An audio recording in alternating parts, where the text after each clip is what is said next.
Cool. Calling to order the meeting of the Buncombe County Board of Elections for Tuesday, October 17th, 2023. Thank you, guests, for being with us today. I hope if you haven't yet that you will sign our guest book before you leave. It is our official record of attendance, and we do rely on that. Mr. Whitney, do we have many virtual participants today? 4 virtual participants. Thanks for those who are tuning in online. We stream all of our meetings, and we encourage anyone who's interested in monitoring our work, come here in person or monitor online. Our colleague Glenn Schultz is participating online today. He is recovering from COVID. You might recall that last week he missed the meeting because his wife had been diagnosed with COVID, and sure enough, Mr. Schultz was diagnosed the day after our meeting. So a huge thank you to Glenn for staying home last Tuesday. I've had it twice. I don't want to have it anymore. All right. The first item on our agenda today is a review of the minutes of the last meeting. Colleagues, did everyone have a chance to review the minutes, comment? Mr. Schultz, did you get a chance to see the minutes? I did, yeah. All righty. That being the case, I move that we approve the minutes of Tuesday, October 10th, 2023. All those in favor of the motion, please say aye. Aye. Aye. Thank you. The motion carries 5-0. Next up is office updates. Director Duncan. All right, I have 3 sections of office updates today. Some FYI, some information to deliver to you, and then I have some questions for the board. So first are the kind of letting you know what's going on at the moment. So we have started early voting training today.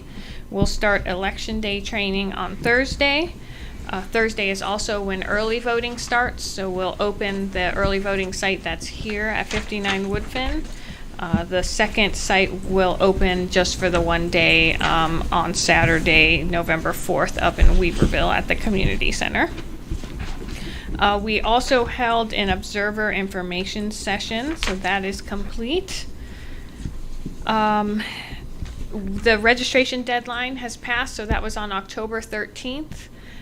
If there are people in the Weaverville, Woodfin Water and Sewer District that are not registered but would like to vote, they can still do that during early voting by doing same-day registration.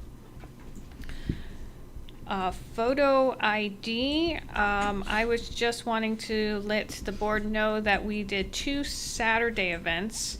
One at the reparations meeting at UNCA, and then at the Hispanic Heritage Festival. We took the photo ID out to both of those events, and then we have been doing quite a few different outreach opportunities lately as well. So we've been really active in the outreach. Director Duncan, can you just tell me a little bit about what the response has been out there, and how many did you do, etc.? At the reparations, so at both we were giving information all about elections. At the reparations meeting, we did not issue any IDs. We had questions about them, but no requests for IDs, and we issued 2 at the Hispanic Heritage. Thank you. And we got some registrations from that event too. Good, then the takeaway is that the overwhelming bulk of the people who attended those programs already had acceptable IDs. It appears that way. Good, good. All right. The next thing is that one of the duties of the board on election night is to review the accounting journal for the polling locations on election day. And so we were wanting to give you all an orientation before you actually had to do that. So we're suggesting that Morgan come in and give that orientation to you at the next meeting on the 24th, if that sounds okay to all of you. Take it from me, the orientation is worthwhile. I have tried to handle the journals during checkout on election night, and it's a very important function, but doing it by myself slowed down the process terribly. And the nice thing about having us all up to speed on it is we can get our election officials back home more quickly on election night if we can get through those journals fast. So thank you. I think that's a great idea, the orientation. All right. We will, I could use a refresher course. we will organize for that then. Okay. I have 2 other topics that will take a little bit of attention, I think. One is we've been talking about the director delegations, and I have 2 documents for you. Of course, this is just for you all to take home and review and ask me any questions this evening, and then make edits and pass things later. But what I have is 2 documents. This one here, it says Director of Elections, General Statement of Duties. This is what's on file with the State Board of Elections currently. And then I have, in conjunction with Kurt Euler and my staff, created a resolution that I think is more clear about delegations for you to review. Of course, the board can do as it wishes, but that is something for you to start with. So let me pass these out. Great, thank you. And Glenn received his by email.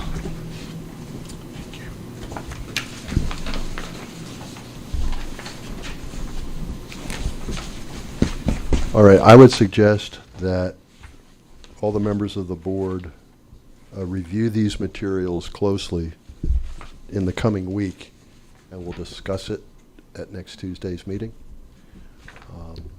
Come with questions and suggestions, please. And what I did with Kurt, just so that you have context of how it was developed, is looked at what was on file with the state board, incorporated what we have talked about in meetings of wanting to be on there, looked at GS 163-33, went over that, and so and looked at delegations from other counties as well. So we used all of those resources to develop this. And you are, of course, welcome to, once you look over it, to ask me questions. Why was this in here? Anything like that. Was there a date on the first one? It would have been, I'm guessing February 2020, based on when the hiring occurred and when we conducted correspondence with the state board. Late January or early February 2020. And I think that was not, and Jake, let me know if your memory is different, because I wasn't part of that, but that was the same delegations as previous, that it was not updated, so. When we engaged in the hiring, this was the position description that the board used. That the board used, okay. So I don't know if it is what the state board had previously, because I hadn't been part of that process, but this was the PD that we did the job search and hiring with. That makes sense.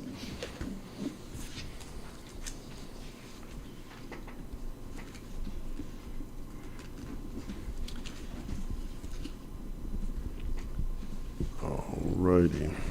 Okay, so I definitely, unless there's any kind of like broad questions about things, it is a comprehensive document, so you'll need time to look over it. Definitely not expecting you to do that here. But Right. if there's any other questions about how it was put together, or you can also talk with Kurt directly if you would like to. I have one question about things that might have been left out from this 2020 version. Is that when this was? Are there specific things that you want to notate for us that were The differences between the two. Yeah. I did not think of it that way. I mean, anything that comes to mind that you know that you might have left out from this one that didn't make it to the new one? I would have to look specifically at Yeah. that, but there's nothing that I thought, nope, we don't want that in there. Okay, so it's more about reformatting it and adding some things. Exactly. Yep, having it make sense to this board. Let's have it make sense to everybody. Well, yes. Well, no, because it describes your duties. This board has to be comfortable with it. I would hope that the county manager and her staff are comfortable with it, and the state board. Well, but- I do think that job description is separate from delegation. True. But, okay, this is going to be an agenda topic for our next meeting. Director delegations is going to be a discussion topic. And we may end up finalizing the document, or we may not. But we will have a discussion, and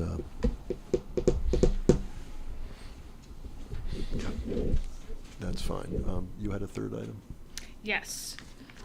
All right, so the next thing is a kind of a question, a procedural question of how the board wants some things presented to them. So we have 4 different resolutions that we want to suggest that the board adopt. And how I want to do this is go through each one that we're thinking about and see what process works the best for you.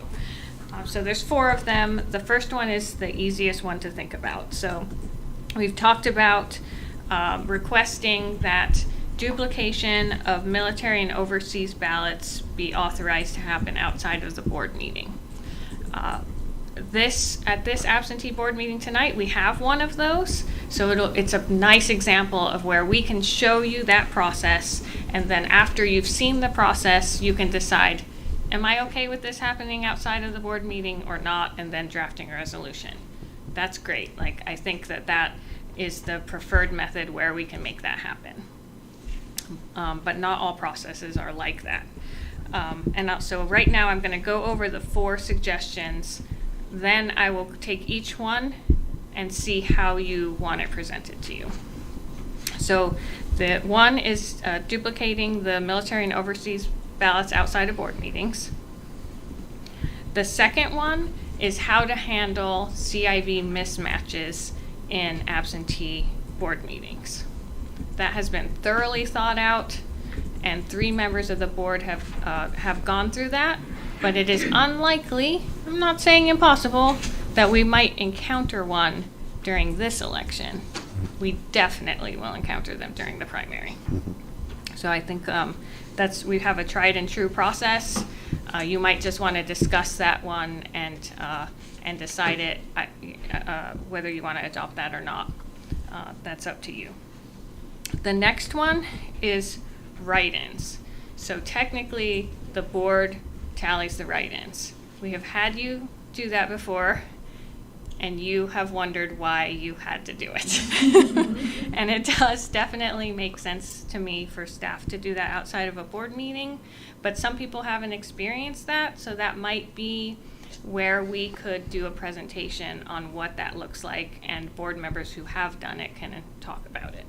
So kind of same scenario as CIVs.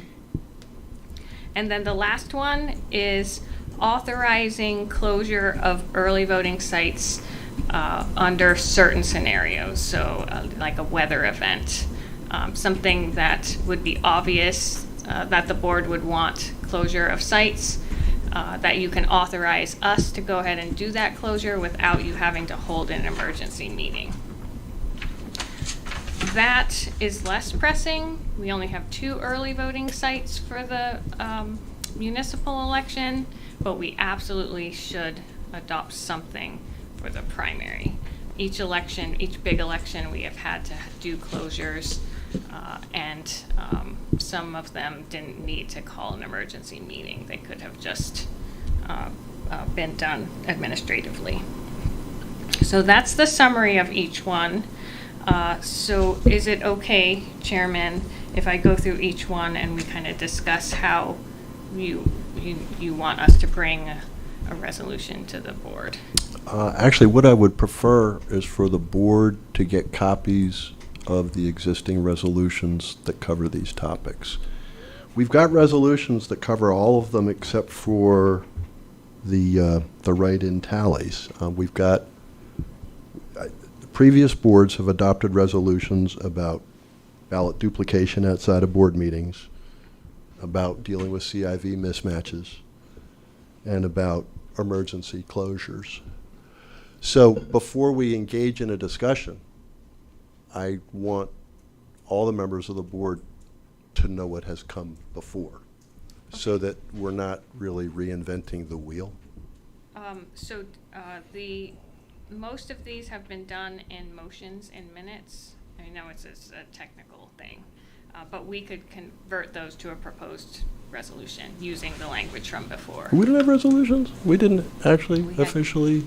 We had motions in minutes, which is totally appropriate. Okay. That's completely fine, but it's much harder to find those. Yeah, It's true. much better if we do it in a resolution, and then we have them all in Oh, one I agree. place. I'm in favor of a resolution. But as I suggested, I don't want to reinvent the wheel, because we've covered all these topics. The board has covered all these topics. And I want to make sure that all the current members of the board are familiar with the previous decisions that have been made and the rationale supporting them. So if we can dredge up that stuff real quick, then I'm in favor of the discussion. But if we can't provide to all the members of the board the background materials, I'm a little leery about proceeding with the discussion. Because folks don't know where we are currently. They don't know where we've been. I think that's what not asking for a discussion on each one. I'm asking for what you need us to provide for you to make the decision. Like, would you like us to do a presentation on the write-ins? Would that be helpful? Those kind of things. So for absentee, like tonight, we're going to do the duplication. So I think that you'll have enough information to decide, yeah, or no, whatever. But CIV mismatched, what I can provide is the language that was approved in the minutes. That was very well thought out and is very detailed. Write-ins, I think I would suggest a presentation before you make a decision, or suffer through tallying the write-ins for this. No, we don't want to do that. But that is an and- option. I mean, I leapt in there, but let's not forget that, I could be wrong about this, but I don't think I am. Most voters are going to use the express vote to cast their ballots, because most people vote early. And so they will use express vote. Express vote gives us the tally of write-ins, right? You have to type in the name of the individual for whom you are casting a write-in ballot. you got to type it into the Express Vote, and it ought to aggregate all those, right? Aggregates them but doesn't sort them. Like, it'll tell you how many write-ins there are, but it won't tell you there are X many write-ins for this.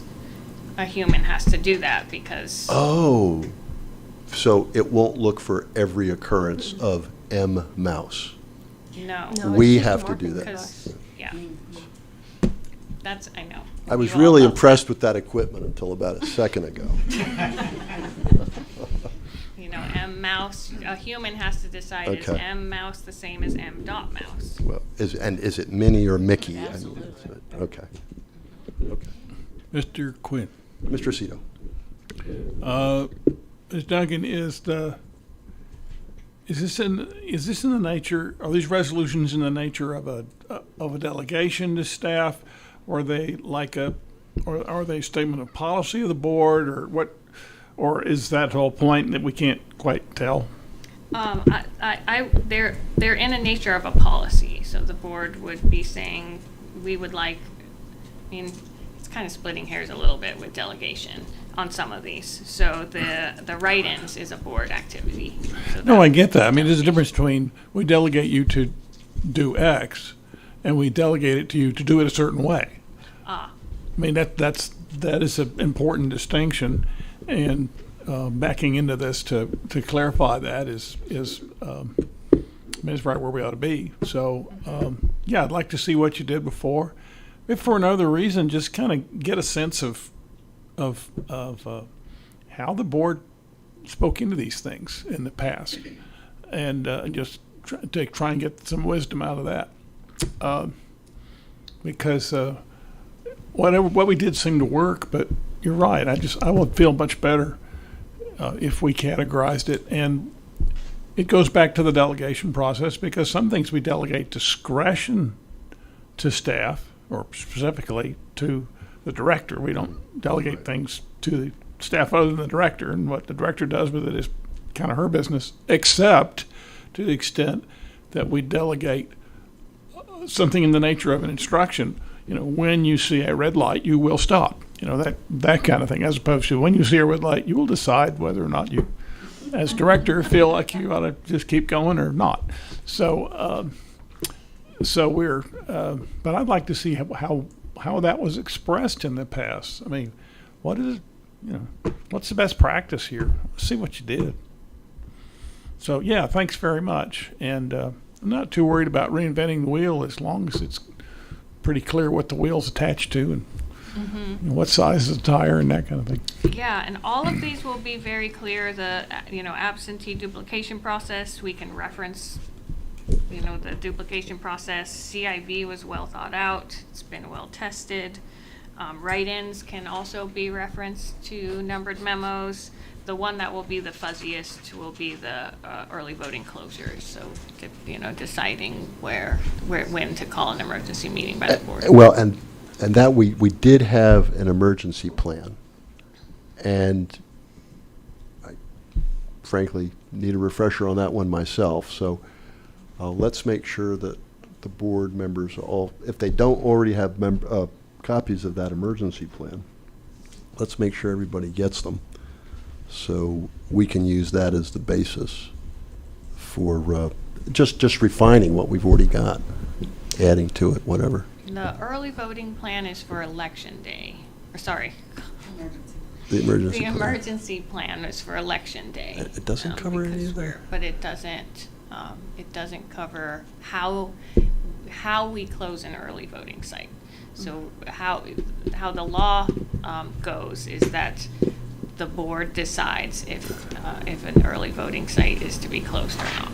Okay. But there are some times when the entire county decides to close because of a weather event, and we might want to follow the county policy. And then you don't have to come together in an emergency meeting and decide that. Right, and So there are scenarios, I think, that will be helpful for you that are not unlikely to happen. So, And we've done that in the past. I mean, we actually established a policy that if the county closes, we close. Because it's going to snow in February during early voting.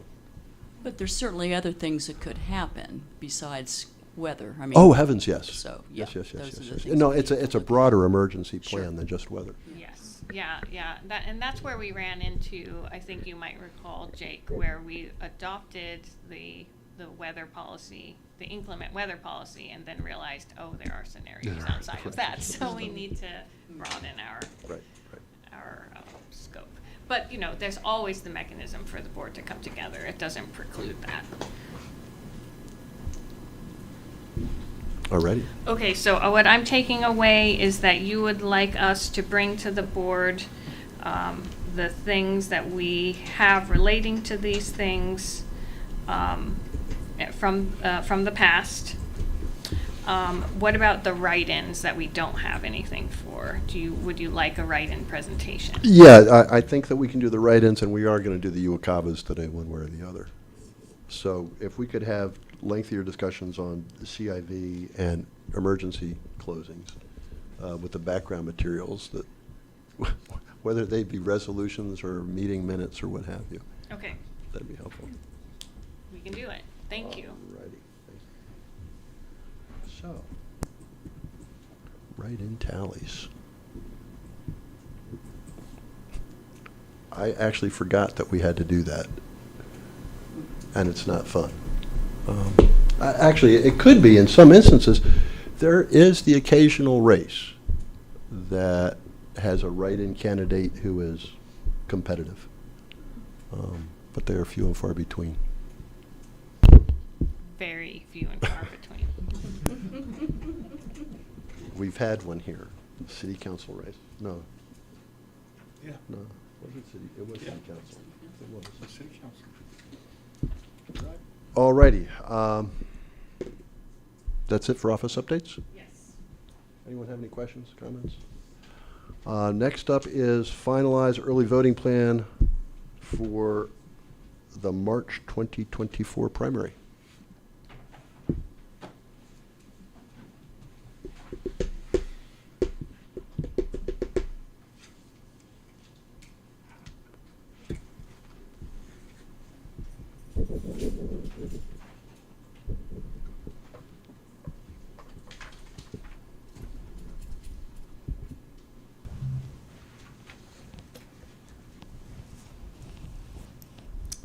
Okay. Could everybody hear me fairly well? All right, good evening. This evening I would like to once again bring to the board's attention the proposed implementation plan for the March primary, the sites that we're proposing, the hours of operation, and then one stipulation for one particular site that we are still trying to get that site taken care of. So I am going to pass, just to remind you, but we will have the same information being displayed on the PowerPoint for everyone to see. But in the next slide, you should see in just a moment. There you go. And did I give you? Yeah, I gave you one. Okay, good.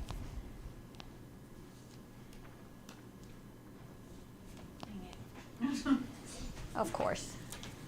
Just a second. Here we go. Yep. So we are proposing 11 early voting sites.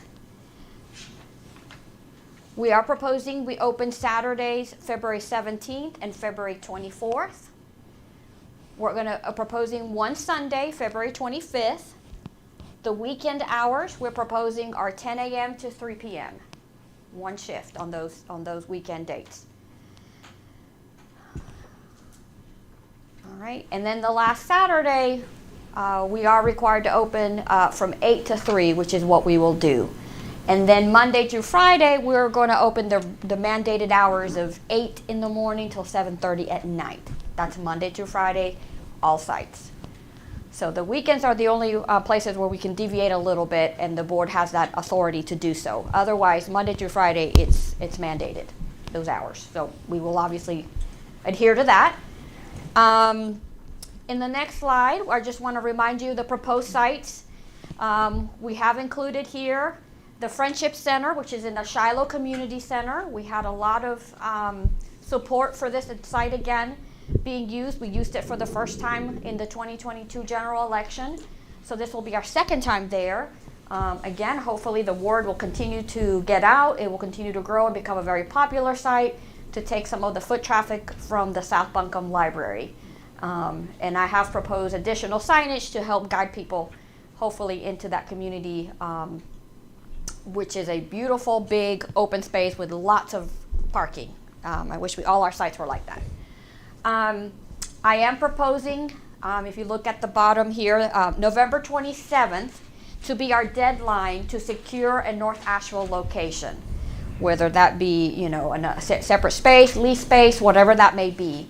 If on this day we do not secure another site, then I am proposing we revert to the North Asheville Library, which, as you know, it's not ideal, but that's where we would end up if we cannot secure a site for North Asheville. So that's what I am proposing, how we handle that situation for right now. So again, in the next slide, you'll see the sites spread out across.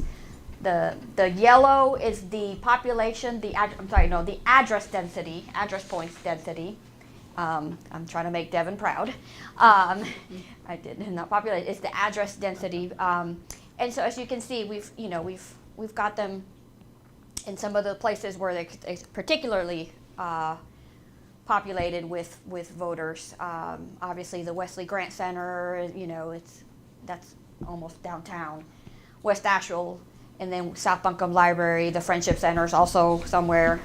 And then we have gone out, further out. You've got Lester Community Center, we've got the Black Mountain Library, the Weaverville Community Center. So we've tried to spread them out as best we can based on availability and geography and things like that. But these are the proposed sites again. So now it's up to the board to make that final decision. All right, thank you, Nikki. Director Duncan? I just wanted to make it clear that there weren't any changes from the last time that it was discussed. And then you can reference the material in your motion if you would like. But we did see on the proposed weekend hours, there is one error on the sheet.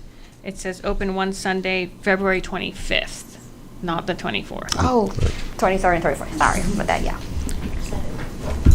So Mr. we can Chairman, amend that.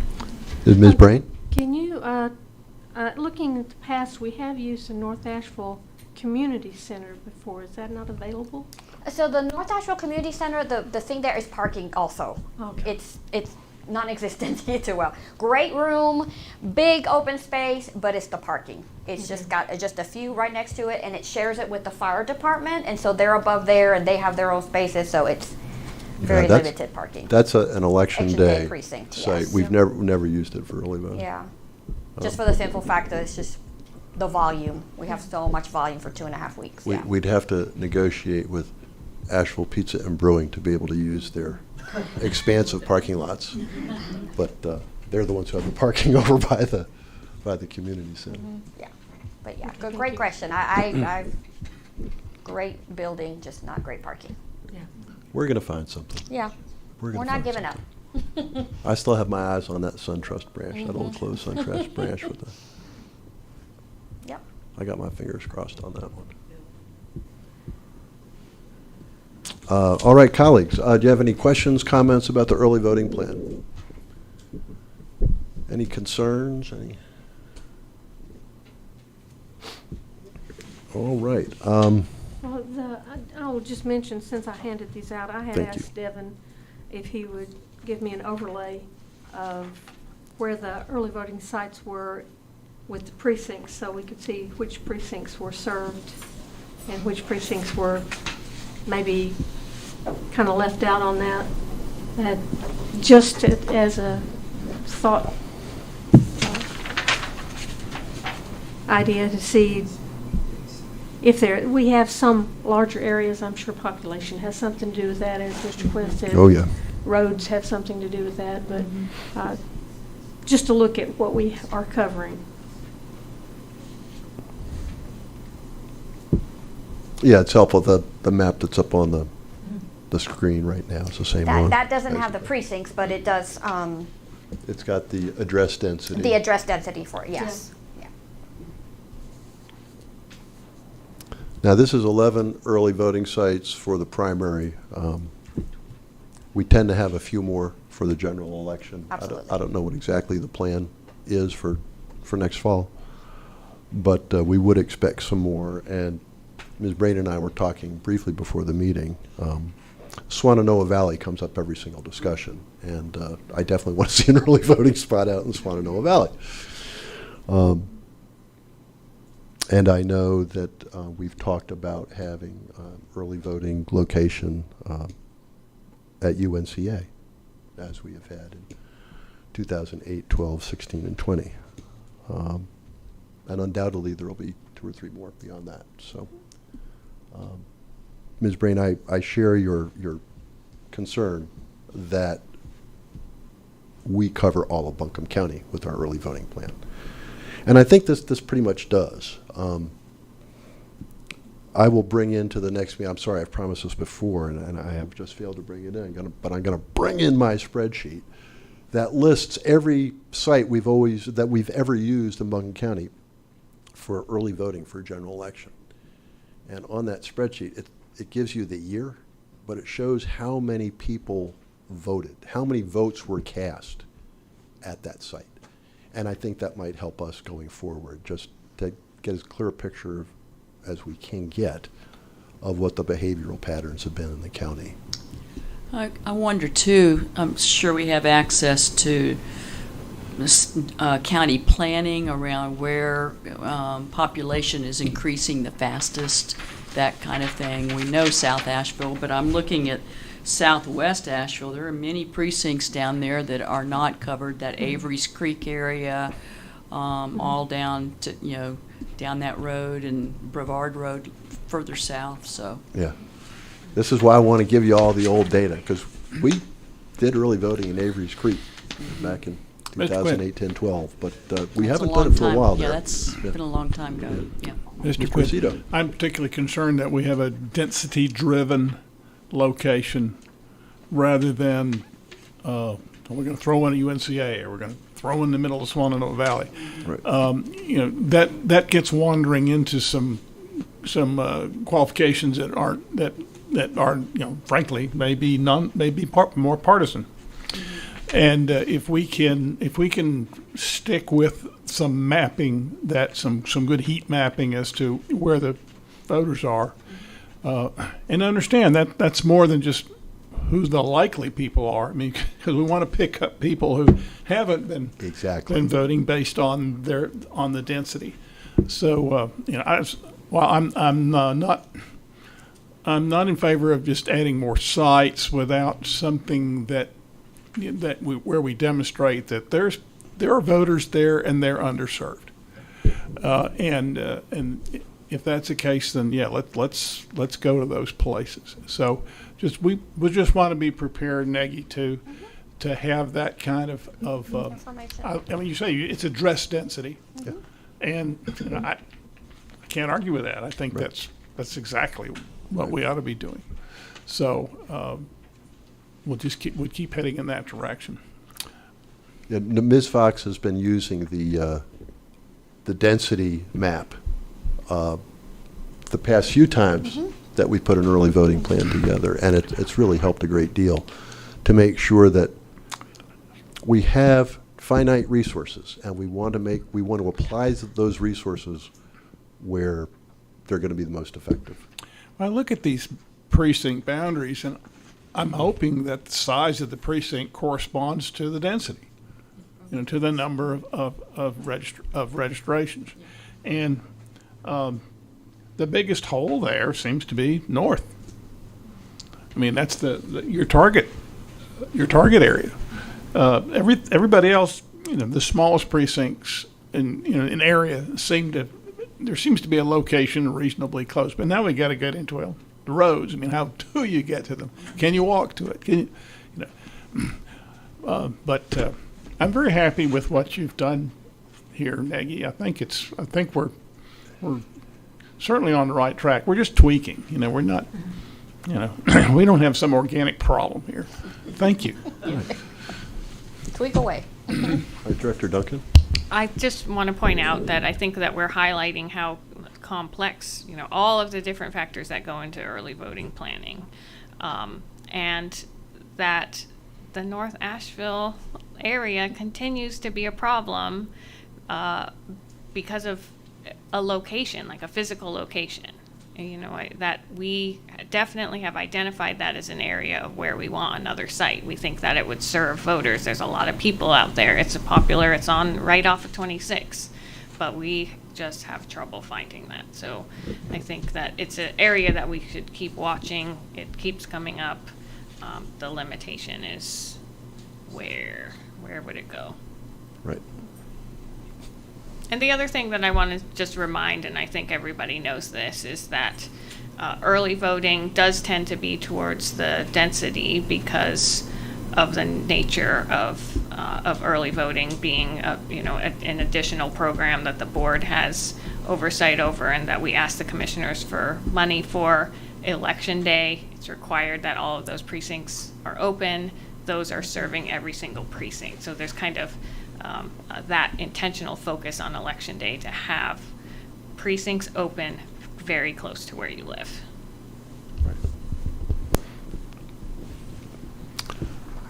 All right, any more discussion? Ms. Breen? Could we get a copy of the density map? Certainly. The one you see there? Yeah. Yeah, absolutely. That's helpful to see the density. Good. All right, I would like to make a motion then to approve the early voting implementation plan proposed by staff for the 2024 primary. All those in favor of the motion, please say aye. Aye. Aye. Thank you. The motion carries 5-0, which is particularly good news because the state board likes unanimously approved early voting plans. Colleagues, thank you so much. Ms. Fox, thank you for the excellent work. We appreciate it. I'll be back. Thank you, Arnold. All right, the next item on today's agenda is absentee ballot review. Mr. Schultz, I realize that you can't do too much remotely when it comes to reviewing these absentee ballots. And so you might drop off of this meeting, I don't know. So I will just make mention of the fact that the next meeting will occur on Tuesday, October 24th at 5:30 p.m. in this room. And with that... Well, I was going to just watch the process, Good. so I'll It's stay around exciting. for now. Grab your bowl of popcorn and get ready for a good time. Okay, thanks. Mr. Tate. All right. Mr. Chairman, how dare you insinuate that what I'm about to do isn't just absolutely enthralling and engaging, as it should It is. be. I should have brought popcorn. Come I on. was going to say, I've been excited for this for a week. So, because the difference between last meeting and this meeting, we actually have ballots to worry about. So, Thank you, voters. absolutely. The first thing that we're going to work on, not worry about, hopefully not worry about, we've done our due diligence, is an overseas voter. They've returned their ballot electronically, so we have to participate in the duplication process. What that will do is when they fill out, or when they receive their electronic ballot, they have to fill out and sign and then return to us an affidavit.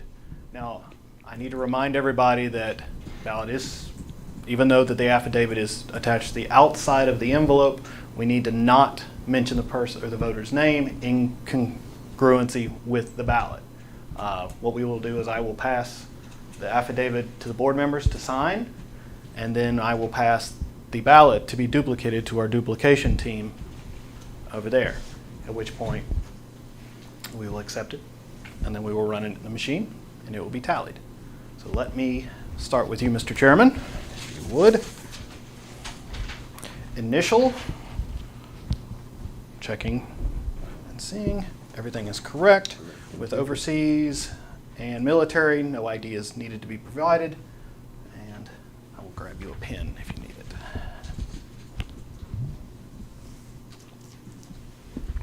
Cool. There you go, one. Don't Okay. leave home without it. Awesome. So what sort of documentation were you seeking from me? Initial? Just initials. Right there where it says A. Oh, okay. Today is 17. time flies. Thank you, sir. Thank you. I'll put you to sign as well. And I will pass it down and let them. And just to go over the process a little bit, we have one Republican, one Democrat, and 2 unaffiliated staff members. One will read the results of the ballot to be duplicated to the other sheet. They will confirm, and then the other parties will write it and then also confirm. So it is being checked redundantly 4 different times. Or, sir?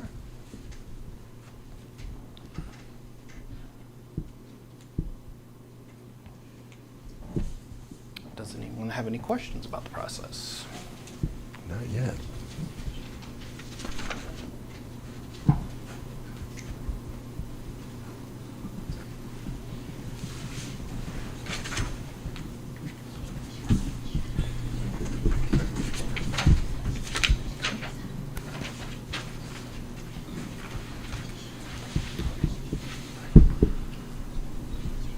And in the matter of time, during the duplication process, if the board would like to go ahead and begin the process of validating or approving the ballots that have returned, we can do that if you so do decide.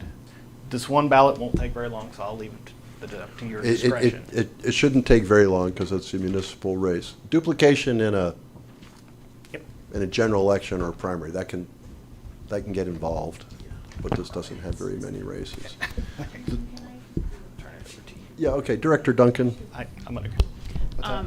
And this might be clear or not. I just wanted to be certain that it was clear. So what we're doing right now is processing a UACAVA ballot. UACAVAs in the meetings, we'll see them as military and overseas. Those follow a federal guidelines of how they are processed. So they're the only ones that are allowed to submit their ballot via email. Because it's email, it's not on a ballot that can be processed by our machines.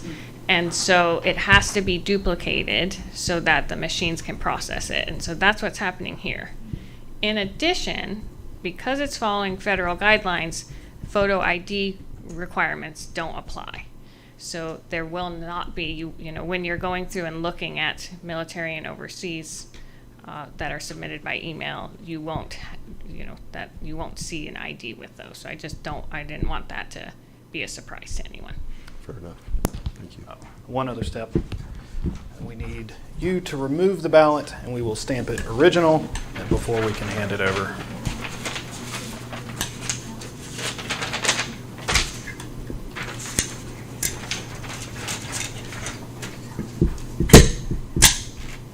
And now we will. And then also reiterating what Justin said earlier, we want to avoid saying the CIV or the name. The CIV is protected, but the name, we get into dicey territory, especially in these small elections when there's just one in a precinct. So, avoid saying names and CIV numbers out loud. And just to inform everybody, not that it's particularly pressing this time, we normally keep things very quiet during the duplication so that the people working on the team don't get distracted and can record all the votes accurately. This one isn't too pressure-packed because there's only a few bubbles to color in, but we've got a whole stack of these things. We go into church mode.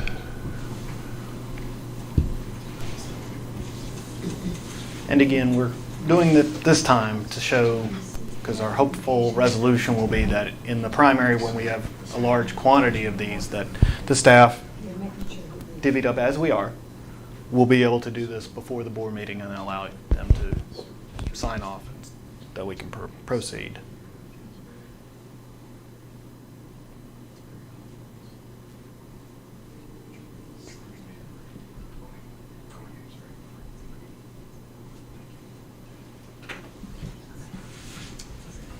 Is this going to be the initiation of our new machine right here? First time through officially? Ooh, first Yeah. ballot. Bria's waiting over there, yeah.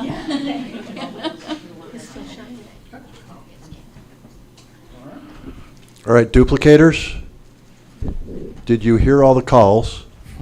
Did you see all the marks? Are you confident that that ballot was duplicated completely and accurately? Yes. Thank you very much. And that's what we do every time. All right, we'll let them go. Now, actually, I'm going, while they're doing that, I'm going to have the board sign multiple copies of the report so that we can keep that for record-keeping purposes. So if each of you would sign the second page and then pass it down. And these are just for record purposes.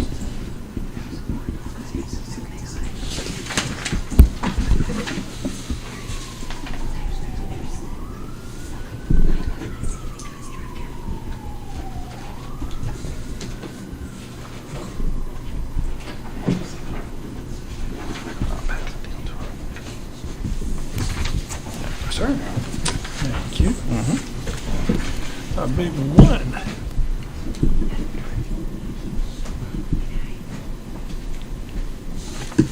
Director Duncan. I have two things. First, I bet no one heard that ballot get scanned. It was so quiet. Whoa. Yeah, much, much better. Than, Whisper quiet. Wow, that was quiet. and then second, I just wanted to make sure, were there any questions about the duplication process? Do you want anything clarified? Do you know, I want to make sure that you're really comfortable with what happens over there at that table.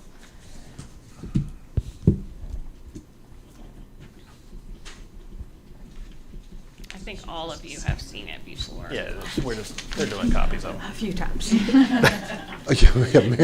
Mary Ann's been to more than her Third fair time's share of charm. meetings already, even not being a board member. That's right, George, you and Elaine too. But Thank you. it is the standard routine. And we've got any number of staffers who have participated in the duplication over there. Sometimes we have 2 or 3 teams do it. We can have 3 teams of 4 because we've got so many ballots to duplicate. Okay. All right. Phase 2 are the ballots that we have deemed worthy of acceptance. Now, what we're going to do is divvy up into 2 teams, since it's been divvied up fantastically as it is. Mr. Chairman, I'm going to give you this stack of 3 with the report. Again, this will need to be signed as well as, now, for you two, we've got 2 different precincts. So the first 2 need to be removed. Oh, let me not get ahead of myself. So first things first. So checking, making sure all signatures and everything is in line with what is on the ballot or return ballot envelope. Then if you have approved it and accepted it, you may open it and then checking the CIV, removing the ballot, placing it face down. For yours, there will be 2 within the same precinct, and then once you switch to a different precinct, alternate it 90 degrees. Okay, how about a quick review what we're doing, because it's been 6 months, and I've slept. And, So we're going to go over, like I said, you've got your list. This is for the first 2 precincts, the 2 names, confirming that that's who they are. And then you will check and make sure that we haven't missed anything on the witnesses. So you You've got witnesses' names and signatures with address, and that qualifies that ballot for being good. Okay, and we're matching, No, you're not going to check the CIV on am I this one. checking the CIV? No, sir. Okay, so all I'm doing is Just signature validation and then, and that they're on the list. that is correct. So in the past, we've like initialed the list?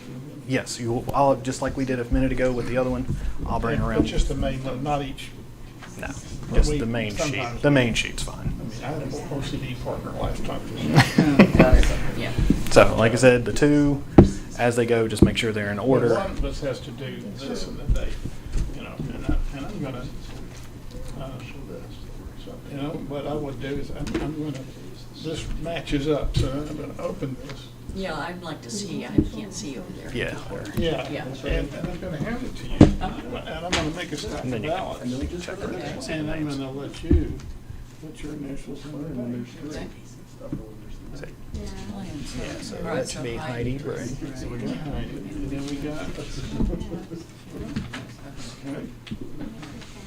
All right, so what we're gonna do then is, now that you and I agree on this, I'm And, gonna. and if you want to go ahead and initial both. them So initial both them of them. now. Do I need to do anything about? No. This is new, okay, just, It is new, but I'm we worried about wouldn't have I'm presented not- I'm just not gonna worry about that. So I just asked Chairman Quinn if I could give a kind of an overview. They're teaching each other, which is fantastic, but I feel like the audience should understand what's going on too. So at our last board meeting, we gave the board this book, the Board Member Absentee Review Guide. And in the beginning of it, there's a checklist. So the board members are in pairs of Republican and Democrat, and they're working together to review the envelopes.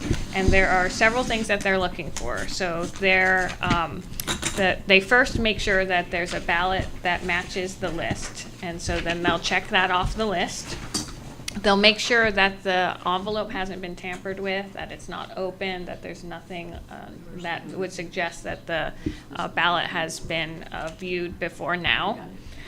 Then they make sure that the voter's signature is present. So these are all requirements to be able to accept an absentee ballot. They also will check that there's 2 witnesses or a notary on the ballot. That's a requirement. And then if that voter needed assistance, then that section needs filled out too. And then finally, because we have the new law, they need to be checking that the photo ID is acceptable. Or that there's an exception form, and that will go through a different process. So there's no exception forms that are seen here, so they're not doing that now. All of these have been reviewed by staff already, and then we're recommending them to be approval, but the board looks at them again. So there's many checks on the absentee. So that's what's happening in this process right now.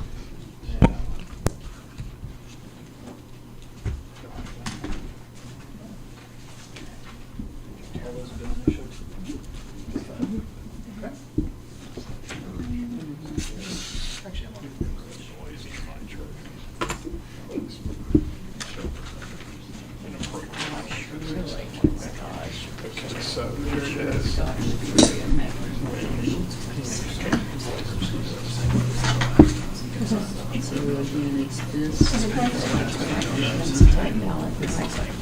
gonna put this down. Can I say anything about it? Okay, so we got these 2. We're doing one precinct. we're gonna sign it. We don't need to mess with this. We're just checking to make sure they're on. We're gonna go to the next Yeah, precinct now. right. And, okay, that makes sense. Okay. There's explain your strange concept. about that. I don't know what the acronym is. And so. Civilian identification. Anyway, it's a number that matches that ballot to the absentee. So absentee, anything done before early voting currently is absentee, and it's traceable, it's trackable. So that ballot gets a specific number on it for that voter. However you want to. I just didn't want to make, I mean, if we had a huge stack, I wouldn't want to mix them up, but it's just. That's the idea, okay. So now we're gonna look at this. So you've got the. I'm sure I think Stan's it's right, and then we've got the CIV is matching. Yeah, Yeah, I've got it. That makes better To sense. me, I just Got work it. here. Yeah, yeah. Okay, but you're, I'm in for it. because you like this, yeah, you look I'm in for it. you. You're right, that's right. Bulldog for you. All right, so there you go. That goes that way, so it's on this. On our duty. Oh, in our country.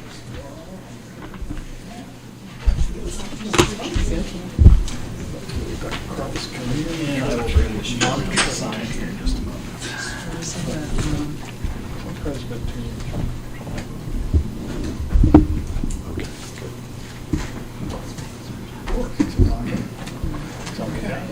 You couldn't put it in. President New Orleans. And there we go. Second verse, same as the first. just sign it. Okay, good plan. These are the ones that we Oh, yeah. Mr. Black. I understand how these civilian mail-in ballots are verified. You've got photo ID and 2 witnesses. How are the UOCAVA ballots verified?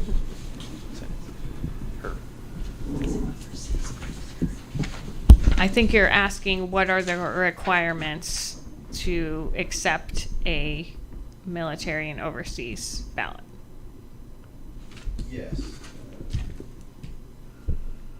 They're all the same except photo ID. Do they still have to, or do you want I it? just don't sign stuff frantically. Requirements is that they sign an affidavit, saying that they're overseas, that they're not going anywhere else, Something I have to that, see. you know, there's a number of things that they're attesting to. To apply for that ballot, they have to fill out a particular form requesting the ballot. They give us their identification numbers, and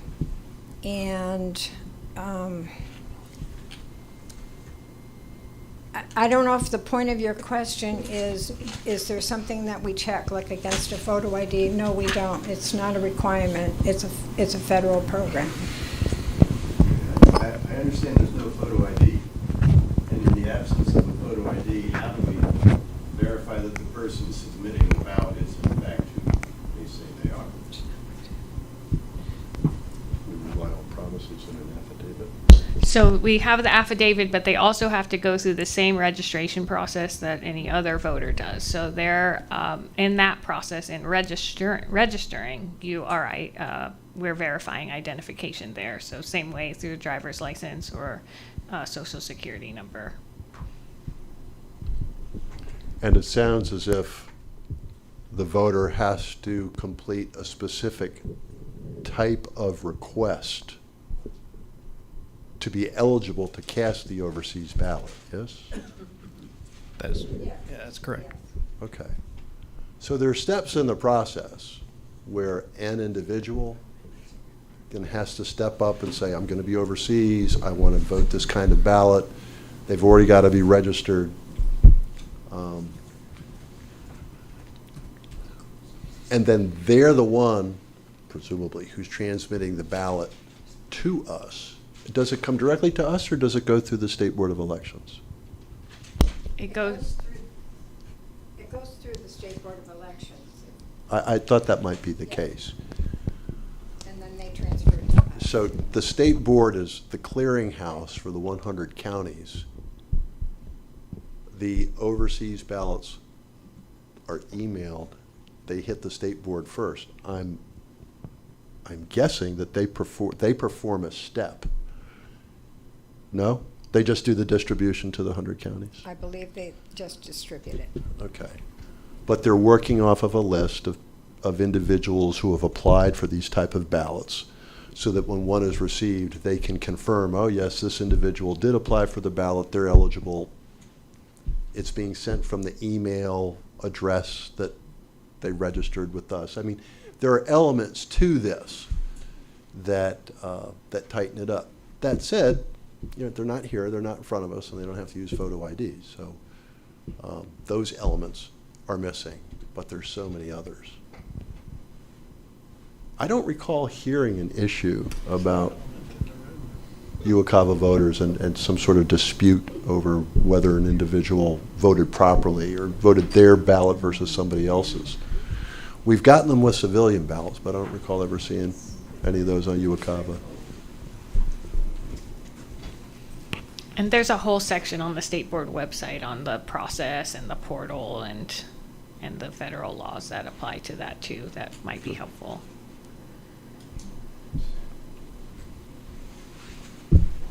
Last step is for the board to check and seal and sign. You mean They're done. they went through the machine? They're done. I still didn't hear them. Well, she did at least have her door closed that time, so. But I'll let you guys take a look. Okay, let everybody sign. Do you want me to start on that end, and then that way Sure. we finish it Yeah, this way? good. Might make life a Save little. this It might one. make a little. Wait a minute. Wait a minute. All right. So here, these are just the envelopes that are containing the ballots, and you'll just need to sign it, and then we will seal it. We had 3, they had 4. Let's see which ones. These are, yeah, this is the Uwakava one. This is the 6 that we did today. Well, we did all these today. And this is just the electronic copy here. And then these will all be sealed, stored safely in a Now fireproof. tell us about what you just handed us. That's your 0 report. So in other words, the machine started with nothing, and now you've got a 7 total. So, We go from 0 to 7. and you didn't even hear it happen. Do we need to sign it? Nah, you don't have to sign this one. It's just these. We do need to sign it. Yep. Okay.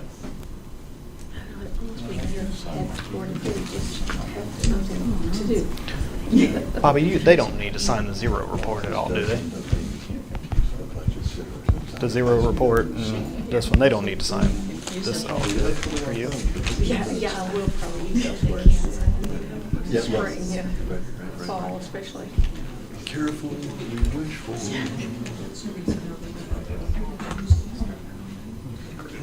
So let's see. Come March. This is good. We got Tuesday meetings. There's no conflict with the basketball. Thank you. Baseball hasn't started yet. They're fun. Showing them, 0 report, started with 0. You now have 7 scanned ballots.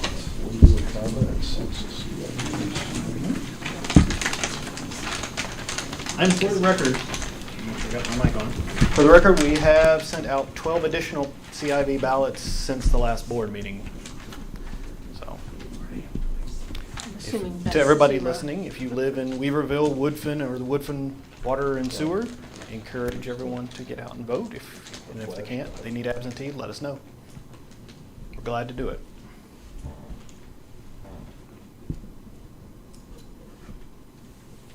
This is the thing that we'll Yes. upload on. Director Duncan, please, it's time for another story. Just wanting to narrate the process again. So what the board is doing now, so once they reviewed those ballots, said, yep, they satisfy all of the requirements, they check all of the boxes, we're initialing that we would like these pre-processed for being able to process the results on election day. Then those ballots go over to Bria. She scans them on the machine, and then when that section is done, she prints out 2 reports, the scan report and the 0 report. She does the 0 report before she scans. So the board needs to verify that that machine said 0 before the scanning, and then that it has X number of ballots, and I already don't remember, were there 6 for 7. So that report says 7. Then once they verify that, that goes in one of these poly bags. Then in another poly bag, the data stick that's from this meeting goes in another poly bag.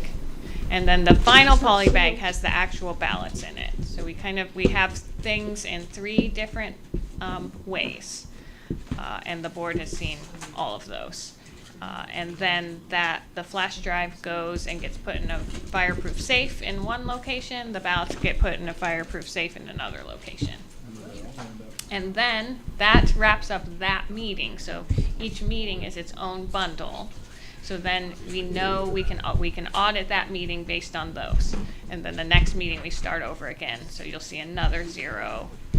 And then we'll accumulate those on election day. And you'll remember last meeting we passed that standard resolution for the counting of absentee ballots. So that allows us to process those flash drives at 2 o'clock, start processing those flash drives at 2 o'clock on election day, so that we'll be ready at 7:30 to post them.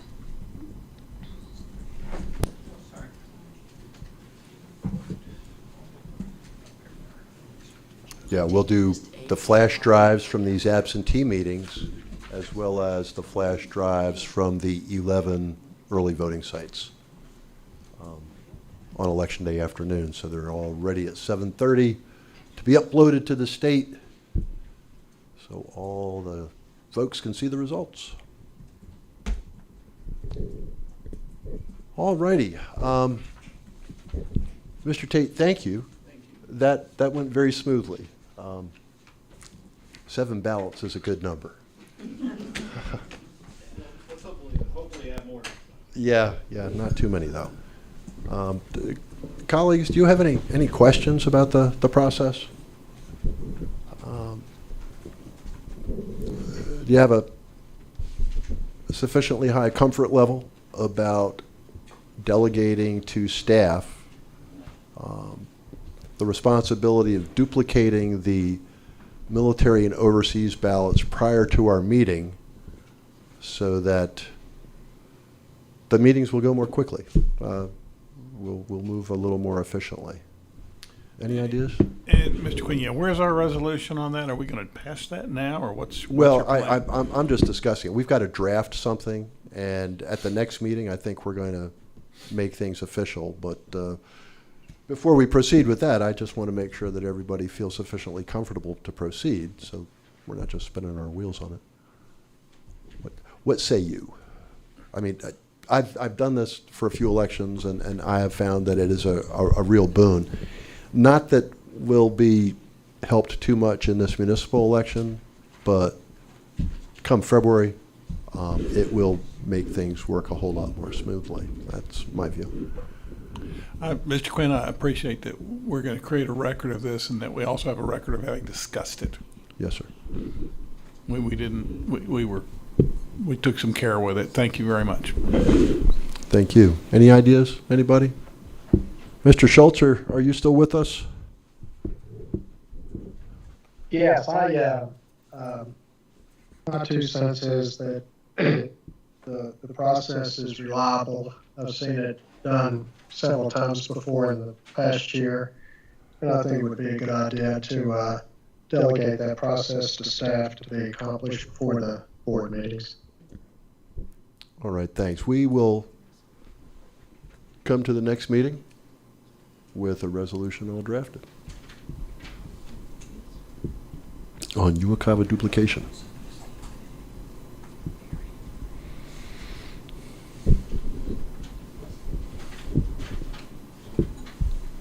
Does anyone have anything else to come before the board today?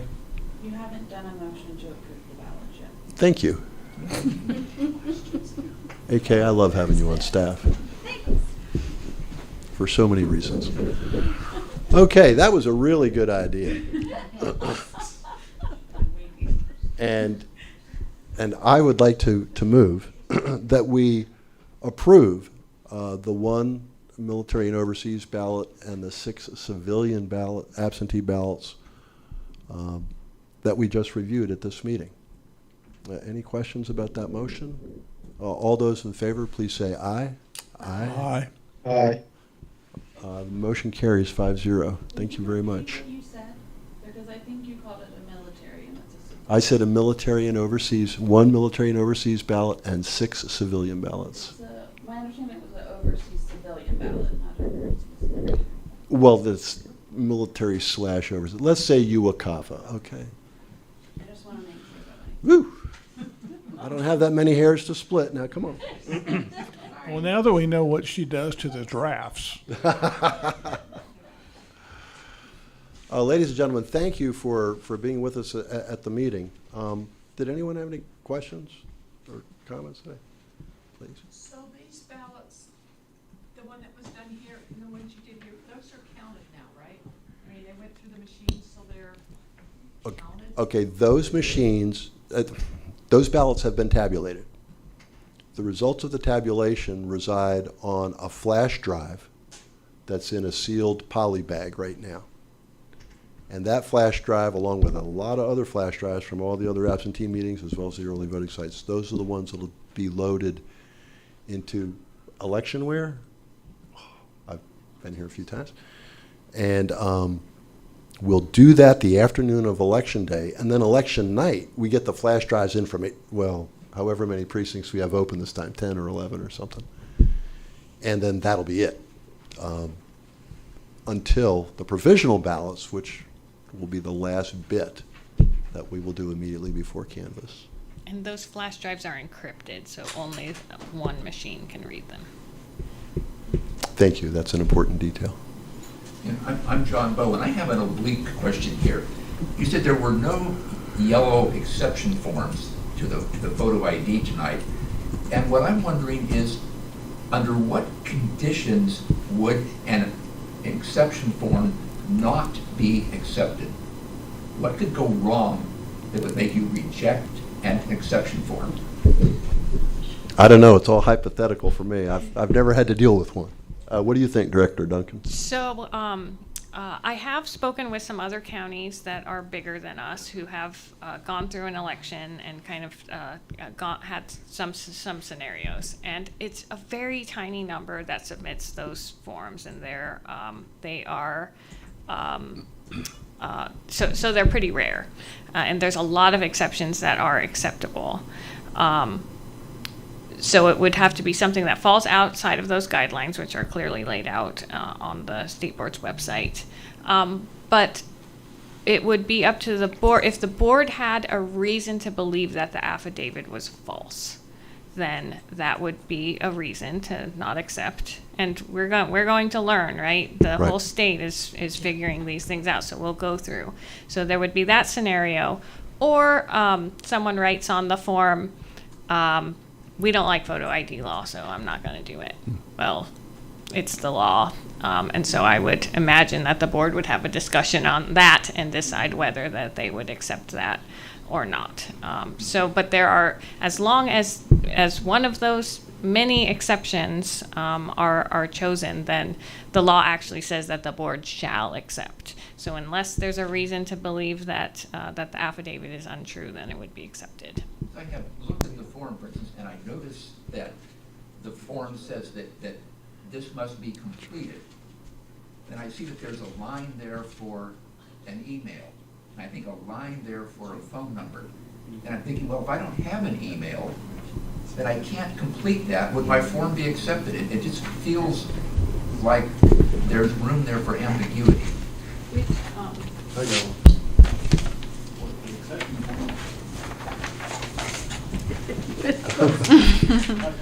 Oh, I have it here too, actually. I appreciate these being distributed at the last meeting.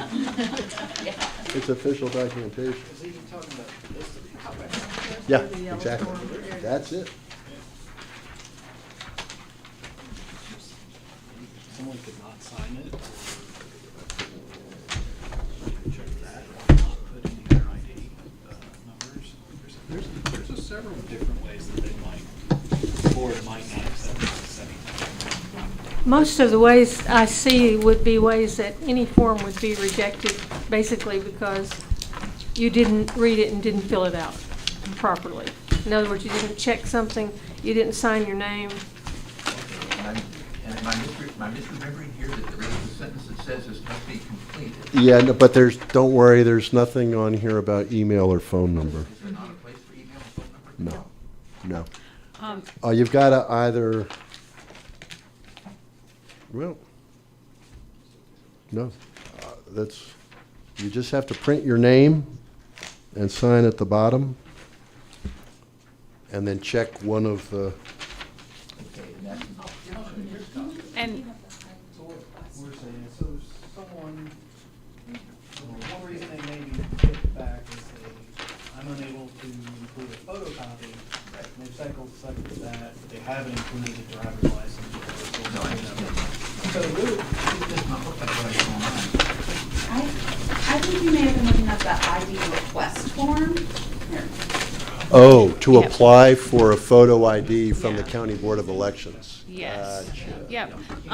And I do think that we're getting into the weeds a little bit, but these are really valid questions. Things get really complicated really quickly, and so the resources that we have are specifically for that question about the form.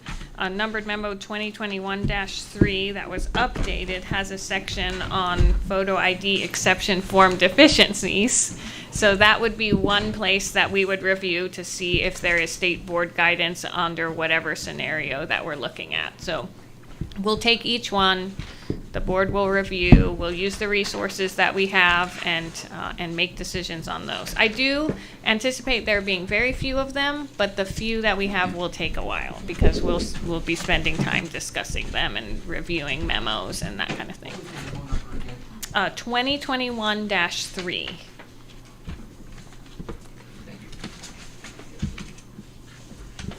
Anyone else have any questions or comments? George Elam? Sure. George Elam. These are questions that we might be able to answer in the future, probably right now, but I'd like to pose them to you.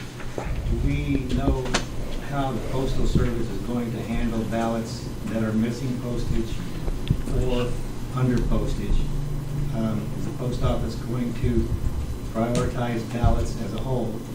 And are they going to prioritize postmarking ballots? The post office, I heard a sigh from the back. The post office, especially at the state level, has worked very, very closely and has prioritized ballots and has, prioritized postmarking and has asked us, if there's issues, please report them. And so there is talk about how to improve that system, and that's what I have to say right now. I did do a little checking. The instructions for the absentee ballot said that it was $1.59 to send it back, and it's because an envelope inside of an envelope is kind of heavy. I'm wondering if it's going to be the same rate come 2024. But right now, the U.S. Postal Service sells stamps. The Forever stamp is worth 60 cents these days. And they sell dollar stamps. So with a dollar stamp and a Forever stamp, you've got sufficient postage on your return envelope. So What if there's no postage on? yeah, thank you, Elaine. What has been the practice in the past when voters put an absentee ballot in the mail without postage or with insufficient postage? We usually get some ballots back that have insufficient postage or no postage at all. We get them. But we Now, can't. whether we get charged for it later, I don't know. Yeah, we can't. Do we get charged for it? Yeah. We don't, so we don't know what the policy is at the post office, but what Bobby is saying is we know we get them that don't have postage or they have insufficient postage. We don't know if that's, Do you get all of billed them. for them? I am not aware of being billed for them, but I can check into that. Well, We have a, I would expect not, because the General Assembly has prohibited local yeah, governments from covering the postage I would on- be very surprised. on ballots, and so I think that that's probably not happening. In which case, thank you, U.S. Postal Service, for delivering mail even though it doesn't have sufficient postage. Yes? Are there any drop boxes anymore? No. That's a total thing of the past. Yes. there are no drop boxes. You And can it- drop off at early voting locations. Yes, but how does that work? What's the procedure? You don't just drop it off and run. Don't you have to sign something, or Yep. isn't there a log? Yep, you come into Okay. the polling location, it gets logged by a poll worker. Right. There's actually a box right outside the door, and it says, "Don't put ballots in this box." Yeah, we don't have them. Other jurisdictions, as we know, we see it in the news, other jurisdictions use drop boxes, but we do not. Other jurisdiction outside of North Outside of- Carolina. Outside of North Carolina, correct. So you can request an early voting ballot and then take it to the early voting site? You can request an absentee ballot, an absentee by mail. You'll receive it in the mail, and then you can either drop it off at the office, you can put it in the mail, or drop it at any of the 11 early voting sites. Or you can drop it back at the office before 7:30 PM on Election Day. If we don't have it by 7:30 PM on Election Day, it will not be counted. You cannot drop it at the polls. Right. Right. No. Office on Election Day. Office on Election Day. Elaine? Okay, if the person is disabled, can someone else bring it into an early voting site for them? And how does that work? Yeah, you can do it, but you're going to have to document. We've got a logbook. It's going to say that Jake Quinn's absentee by mail ballot was delivered by Tina Quinn. So you know it's my ballot and you know who delivered it. Anything more? All right, everybody. Thank you for your time. Thank you for being here this evening, and this meeting is adjourned at Thank you very much. 6:53 PM. And our next meeting is? And our next meeting is Tuesday, October 24th, 5:30 PM, right here at 59 Woodfin Place.